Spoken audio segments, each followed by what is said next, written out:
consider something similar, so that now that we know that the US is turning its back from Ukraine and that everything is on the European shoulders, we do what we have to do because it's our interest and it's our priority. Definitely, it's very clear that this is our priority, and even becoming bigger and stronger with all the what I was telling about what are the consequences of Iran war for supply of weapons from the United States. So I did not manage to answer to the previous questions about our autonomy. Autonomy comes, in a real terms, that Americans will not be able to provide, anything to us. So we need to look how we can build our own production. ASAP really is a very good instrument, which was established by previous Commissioner Breton, and we tested. Really, it works. 2 million of ammunition is out from before that we had 300,000 per year. Now we have 2 million. Is a consequence of ASAP. So now in Egypt we have ASAP much broader. It can be used also for supporting missile production. The only problem is that the money which we have in Egypt is 1.2 billion. So how to do and what to find additional money, that's a remaining question. From another side, from one side really, I am depressed by our numbers and our slow, rate of production. From another side, really, I am absolutely amazed how Ukrainians are building their own production. It's incredible. From one side, we saw, and I visited in Kiev, production of Flamingo. We were talking now with Destinus, Ukrainian company which is working in Netherlands and producing again missiles, interceptors, and so on in big numbers, not haute couture, really good enough, and that is what really they have very clear plans. Ukrainians have very clear plans how they will, go through this period when perhaps, Patriot missiles will be much more difficult to find. So they are, as I said, they are planning to start to produce also anti-ballistic systems together with Europeans. So what we can do, we need to support Ukrainians in that drive. So that would be my very simple answer. Definitely it would be good if we in Europe also would be able to, to become much more dynamic in development, learning from Ukraine, creating joint ventures with Ukrainians, but still we are, quite behind. Thank you very much, Martins. Thank you, Madam Chair, and good to see you again, Mr. Kubilius. I have two questions, one about the standing force and second about the command and control. So, Commissioner, in January you proposed a standing European force of 100,000 troops. That got a lot of attention, but also a lot of skepticism. So are you still promoting for this idea, and has it gained any attraction with member states or your colleagues? And what is the actual next step to move it from the speech into something concrete? And then about command and control. You have also talked about the need of European headquarters and European command and control. And we spoke last week with EU military staff. And the argument we heard was that building up C2 at the EU level should come first, even before we have a large joint force, because without it, we cannot take over command of national forces when we need to. So do you agree with that order of priorities, and are you looking at expanding the MPCC beyond its current limits so it could plan and run something bigger? Yeah, I'm always trying to steal something, So, thanks a lot. Very good question. I would remind maybe, what context we were talking about. The context is, and we need to remember that we are facing at the moment, two big shocks, and that is Iran, which, also I would call as a shock, especially on on availability of defense products, on availability of weapons. But the first two ones is the shock that Russia can start aggression against us. This is one shock. Second, that Americans really are very clearly declaring that they will shift more and more towards Indo-Pacific. That is what is written into their national defense strategy. That is what I would again recommend to read Elbridge Colby's speech to NATO Council on so-called NATO 3.0, where they are very clearly saying that they would like to see Europeans taking responsibility on conventional defense of Europe, primary responsibility. Americans will be able to provide only secondary support, whatever that means, perhaps very limited, because they will they will move into Indo-Pacific. Now, if Americans are going with that strategy, and I do not have arguments to disagree with them, that Europe needs to take much more responsibility, then we need to see what we shall need to replace here on the European continent when Americans are leaving. First of all, we shall need to have European strategic enablers instead of American strategic enablers, where we are very heavily dependent on them. Then, if Americans are retracting their 80,000 or 100,000 military troops which they are now keeping on the European continent, the question is how we shall replace them, because American troops are playing the role of rapid reaction force with very high qualities. So how we shall bring that quality instead of Americans? Shall we look into combination of 27? Something like that? But experts are saying that quality will not be reached.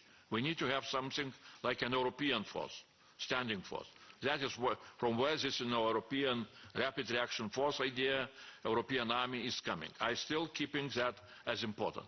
Now everything else on headquarters, on other things, I think that is really will be very much needed discussion, because when prime ministers and our leaders and chancellors are talking about European pillar of NATO, which we need to build and strengthen, that of course will demand from us very clear answer what kind of headquarters we shall have.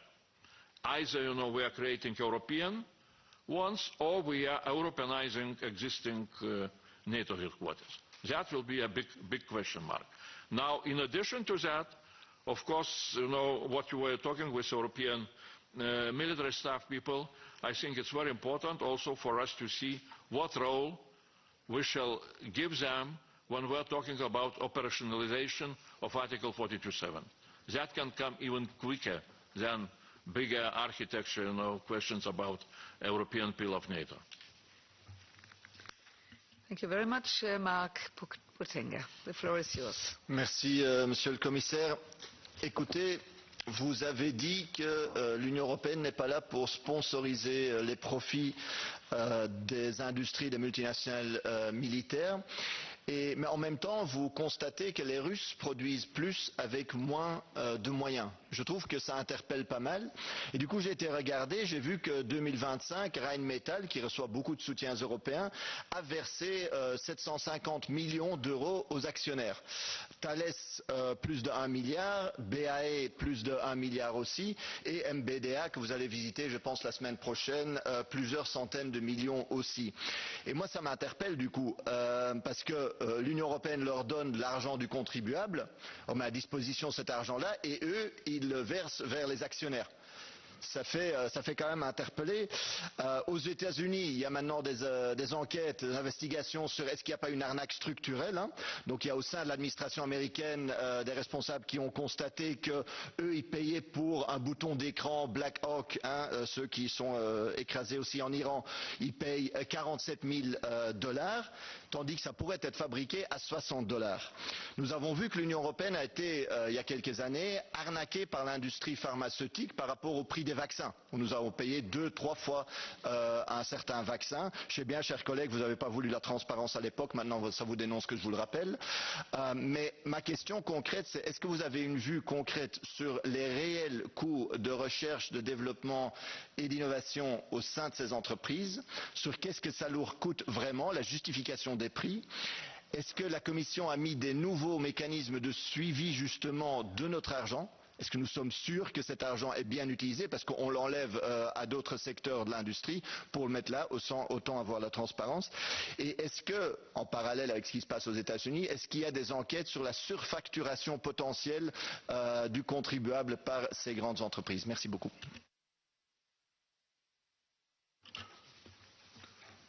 Well,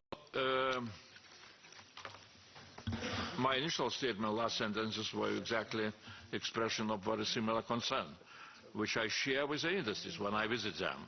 And I'm saying that, really, we are investing into defense in order to build defense, and our best profit is peace, not, profit in finances of industries. So what I would try to correct, first of all, when we're talking about that Russia is spending much less of money, we need to compare comparable numbers. If you will look into how much Russia is spending for defense in so-called purchasing power parity terms, you will see that they are spending almost 90% of what we are spending for defense. So this is, not such a big difference. And they have, of course, war economy.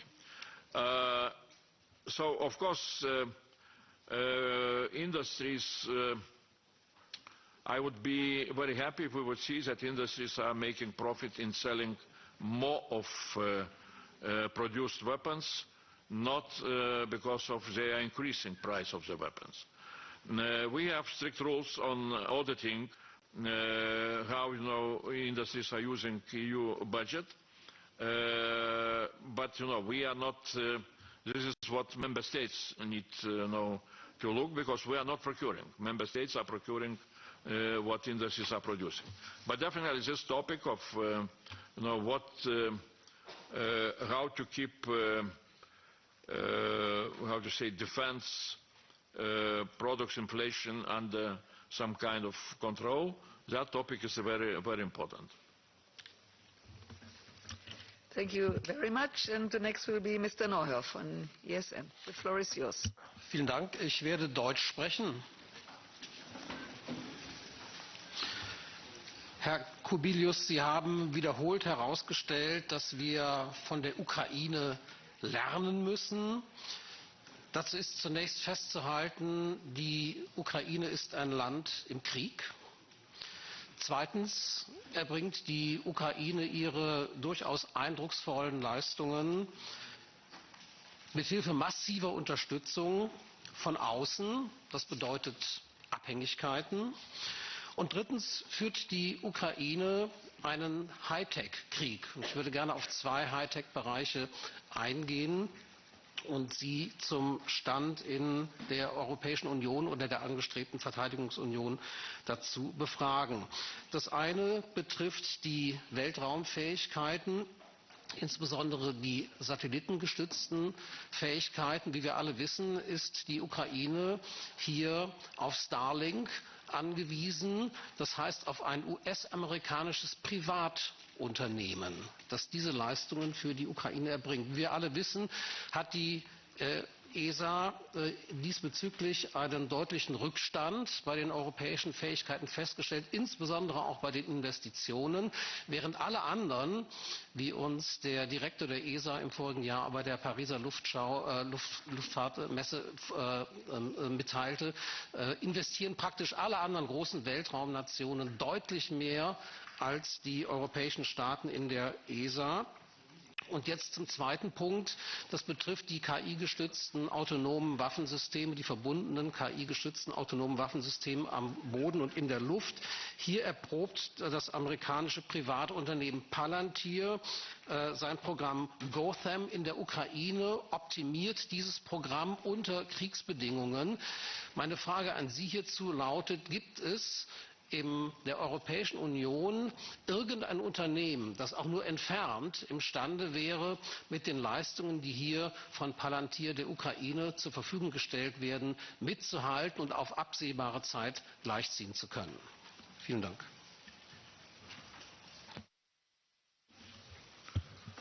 Well, First of all, on space abilities. Yes, we very well understand the challenge of what we call strategic enablers. I was speaking about that we need to invest into replacement of American strategic enablers, which we are using in a very intensive way